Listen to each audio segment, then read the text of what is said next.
आज दिल्ली के विज्ञान भवन में सामाजिक न्याय एवं अधिकारिता मंत्रालय की ओर से केंद्रीय दिव्यांग सलाहकार बोर्ड की 5वीं बैठक केंद्रीय मंत्री डॉक्टर वीरेंद्र कुमार की अध्यक्षता में की गई।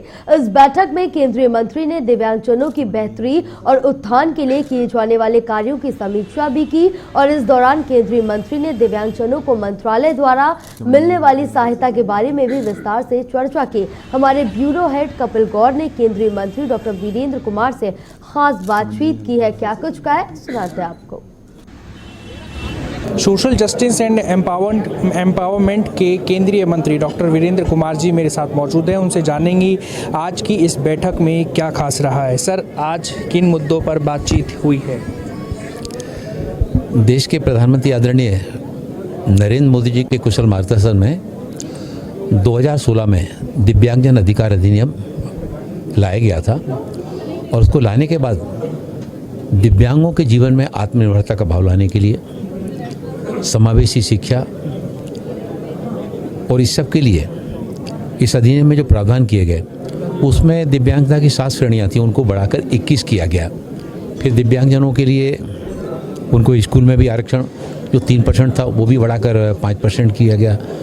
शासकीय नौकरियों में भी 4% का प्रावधान किया गया और शिक्षा के साथ कौशल विकास को जोड़ने का काम किया गया। आज पूरे देश भर से लगभग कुछ राज्यों को छोड़कर सभी स्थानों से जो दिव्यांगजन हमारा केंद्रीय दिव्यांगजन सलाहकार बोर्ड है, उस केंद्रीय दिव्यांगजन सलाहकार बोर्ड की आज मीटिंग थी, जिस मीटिंग में सभी राज्यों से आए हुए प्रतिनिधियों ने और काफ़ी सकारात्मक भाव से इसमें भाग लिया। 11 बजे से मीटिंग प्रारंभ होकर लगभग 5:30 बजे तक मीटिंग चली और उस मीटिंग में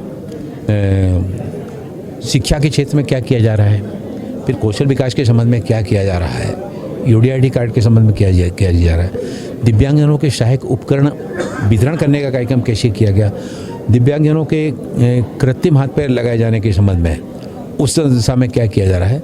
तो इसमें सभी राज्यों से आए प्रतिनिधि बहुत ही अच्छे ढंग से अपनी जानकारी उनके राज्यों में जो योजनाएं चल रही हैं और केंद्र सरकार की योजनाएं हैं उन योजनाओं का राज्यों में किस सीमा तक उनका क्रियान्वयन हो रहा है, उससे लाभान्वित होने वाले दिव्यांगजनों के जीवन में किस तरह से परिवर्तन का भाव आ रहा है और उनके अंदर एक आत्मनिर्भरता का भाव जागृत हो रहा है। सबके द्वारा यहाँ पर विचार रखे गए।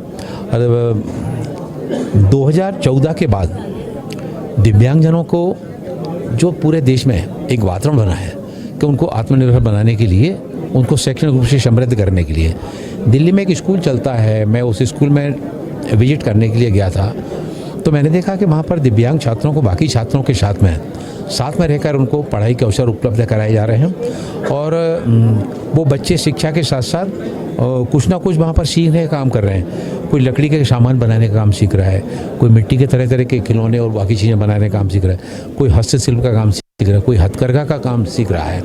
मैंने देखा है कि एक बेटी, उसके दोनों हाथ यहाँ से थे, दोनों हाथ नहीं थे नीचे के, और वो बेटी बैठकर अपने पैरों से और मिट्टी से तरह तरह की कलात्मक चीज़ें बना रही थी।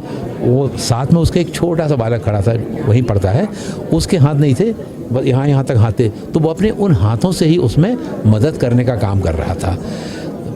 बच्चे पढ़ाई में भी अव्वल हैं वहाँ पर वो, और वो बच्चे शिक्षा के साथ साथ इस तरह के कौशल विकास का काम भी कर पा रहे हैं। ये सारी घटनाएं जो है ना, अलग अलग राज्यों से आए हुए हमारे जो प्रतिनिधि, उन्होंने भी अपने राज्यों में क्या इस क्षेत्र में काम किए जा रहे हैं। और आदरणीय प्रधानमंत्री नरेंद्र मोदी जी का जो सपना है कि कोई एक व्यक्ति जब आत्मनिर्भर होता है तो व्यक्ति अकेला आत्मनिर्भर नहीं होता, उसके साथ में परिवार आत्मनिर्भर होता है और समाज भी आत्मनिर्भरता की तरफ आगे बढ़ता है, जो देश को आत्मनिर्भर बनाने में अपना योगदान देते हैं। यही बात तो आदरणीय प्रधानमंत्री जी कहते हैं, सबका साथ, सबका विकास, सबका विश्वास और इसमें सबका सामूहिक प्रयास। तो हमारे दिव्यांगजनों के अंदर भी प्रतिभाओं की कमी नहीं है। ये हमारा टोक्यो में जो ओलंपिक हुआ, वहाँ पर पैरा ओलंपिक खेलों में हमारे जो दिव्यांग खिलाड़ी भाग लेने के लिए गए थे, पिछले बार 19 गए, 4 मेडल जीत के आए थे। इस बार 54 खिलाड़ी गए और 19 मेडल जीत के आए। उन्होंने इस बात को सिद्ध किया कि दिव्यांगजनों के अंदर प्रतिभाओं की कमी नहीं है, उनको अवसर मिलना चाहिए। दिव्यांग खिलाड़ियों के लिए ग्वालियर में एक दिव्यांग खेल केंद्र बनाया जा रहा है, जिसमें सभी तरह के खेलों के कोर्टों का भी निर्माण किया जा रहा है। वहाँ छात्रावास की सुविधा भी रहेगी और बच्चे वहीं पर रहकर खेल कूद का प्रशिक्षण ले सकेंगे।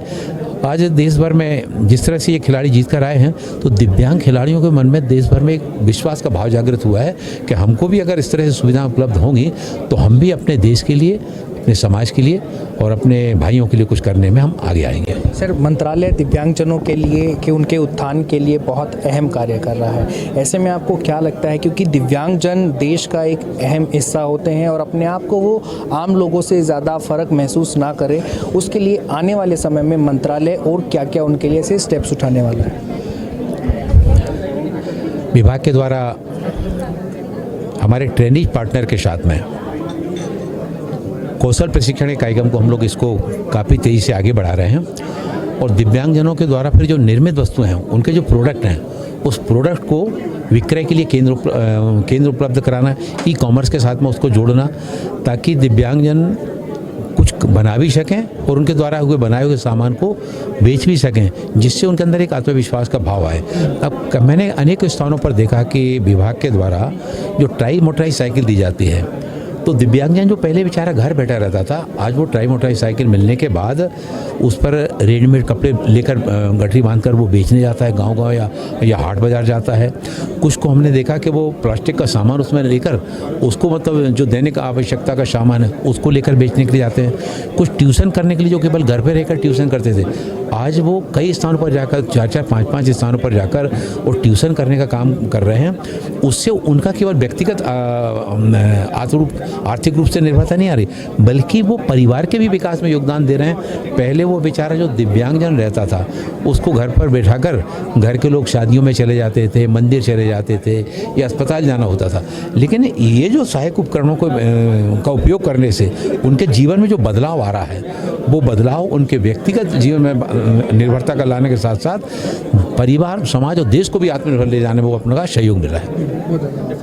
तो डॉक्टर वीरेंद्र कुमार, केंद्रीय मंत्री सोशल जस्टिस एंड एम्पावरमेंट के साथ उनसे खास बातचीत की है। आज यहाँ दिल्ली के विज्ञान भवन में दिव्यांगजनों के उत्थान के लिए 5वीं संगोष्ठी का आयोजन किया गया था और उन्होंने तमाम ऐसे बिंदुओं पर, पहलुओं पर चर्चा की है जो भारत में दिव्यांगजनों के उत्थान के लिए कारगर है और आने वाले समय में दिव्यांगजनों के बेहतरी के लिए और ज़्यादा कारगर होने वाला है। कैमरा पर्सन अमित के साथ कपिल गौड़।